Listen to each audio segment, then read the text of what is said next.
kami dari kelompok 5 akan mempresentasikan hasil diskusi kelompok kami dengan tema perkembangan pelayanan kebidanan nasional dan internasional. Pertama, di sini ada pengertian apa itu bidan nasional dan apa itu bidan internasional. Selain itu, juga terdapat perbedaan antara bidan nasional atau IB dan bidan internasional atau ICM. Dalam organisasi nasional IB, terdapat peraturan yang mengkhususkan profesi bidan hanya seorang perempuan. Sedangkan dalam organisasi internasional atau ICM, ada beberapa negara yang memperbolehkan profesi bidan adalah seorang laki-laki atau profesi bidan tidak dikhususkan untuk perempuan saja. Di sini ada beberapa sejarah perkembangan pelayanan bidan di Indonesia.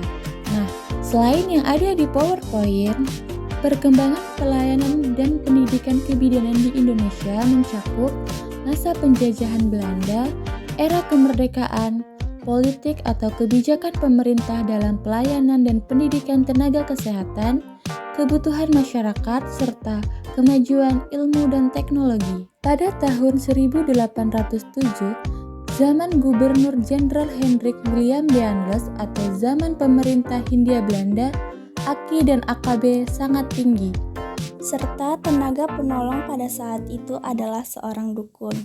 Pada tahun 1890, pihak swasta Misi Katolik Tigres, Jawa Barat, dan Sumatera Utara membuka sekolah bidan. Pendidikan bidan dibuka oleh Profesor Brehma. Pada tahun 1904, pendidikan bidan dibuka di Makassar. Lulusan ini harus mau ditempatkan di mana saja. Pada tahun 1911 sampai tahun 1912, dimulai pendidikan keperawatan di Semarang dan Batavia. Pada tahun 1935 sampai tahun 1938, pemerintah Belanda mendidik bidan lulusan Mulo, Gian B. Dibuka sekolah bidan di kota besar lainnya, antara lain di Jakarta ada RSB Budi Kemuliaan, RSB Palang 2, RSB Mardi Waluyo.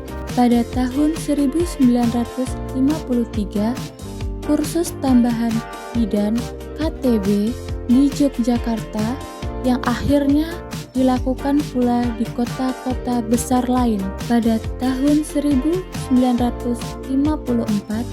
dibuka program pendidikan guru dengan guru perawat dan perawat kesehatan masyarakat di Bandung. Pada tahun 1957, didirikan Pusat Kesehatan Masyarakat atau Puskesmas. Pada tahun 1964, Rumah Sakit Sains Coralus memulai pendidikan bidan dengan peserta dari tamatan SMA dengan lama pendidikan 4 tahun. Pada tahun 1968, pemerintah mengeluarkan Permenkes nomor 49 tahun 1968 tentang peraturan penyelenggaraan sekolah bidan. Pada tahun 1970, dibuka program pendidikan bidan menerima lulusan dari Sekolah Pengatur Rawat atau SPR ditambah 2 tahun pendidikan bidan yang disebut Ayalokah Pendidikan Lanjutan Jurusan Kebidanan atau SPLJK. Pada tahun 1972 dibuka Sekolah Guru atau Perawat Kesehatan Masyarakat. Pada tahun 1993 dibuka program pendidikan bidan atau Akper dengan lama pendidikan 1 tahun. Setelah itu, ada perkembangan pendidikan bidan yang dimulai dari tahun 1851 sampai dengan tahun 2000. Dan yang terakhir, terdapat Permenkes untuk wewenang bidan. Dalam melakukan tugasnya, bidan melakukan kolaborasi, konsultasi, dan merujuk sesuai dengan kondisi pasien. Dalam keadaan-keadaan darurat, Bidan juga diberi wewenang pelayanan kebidanan yang ditunjukkan untuk penyelamatan jiwa.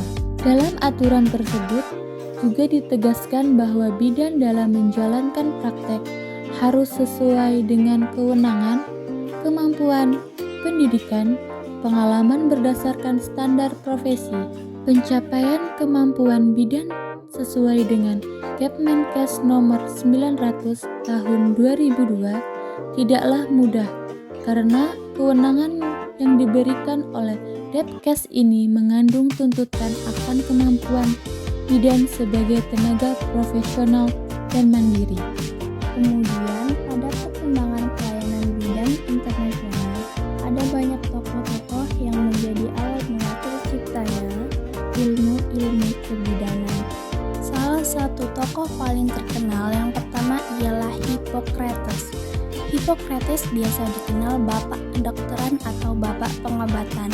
Jadi, pada saat itu sebagian besar orang Yunani percaya bahwa penyakit disebabkan oleh dewa atau setan yang marah. Di sisi lain, Hippocrates percaya bahwa penyakit memiliki penyebab alami yang dapat dijelaskan secara ilmiah.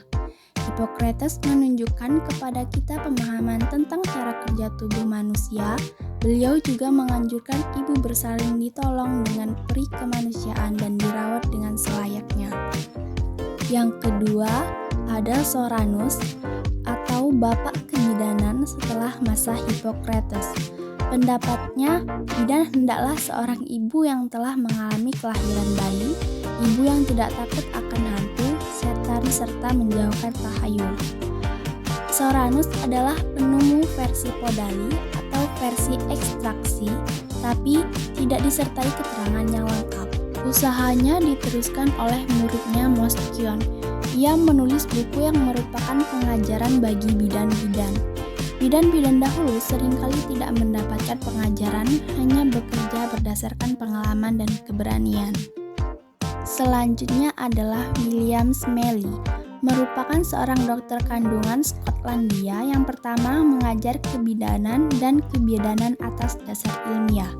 Beliau adalah penemu tang obstetri, tetapi lebih terkenal karena deskripsinya tentang mekanisme persalinan atau bagaimana kepala bayi beradaptasi dengan perubahan saluran panggul saat lahir. Kemudian yang terakhir ada Aldo Pinat.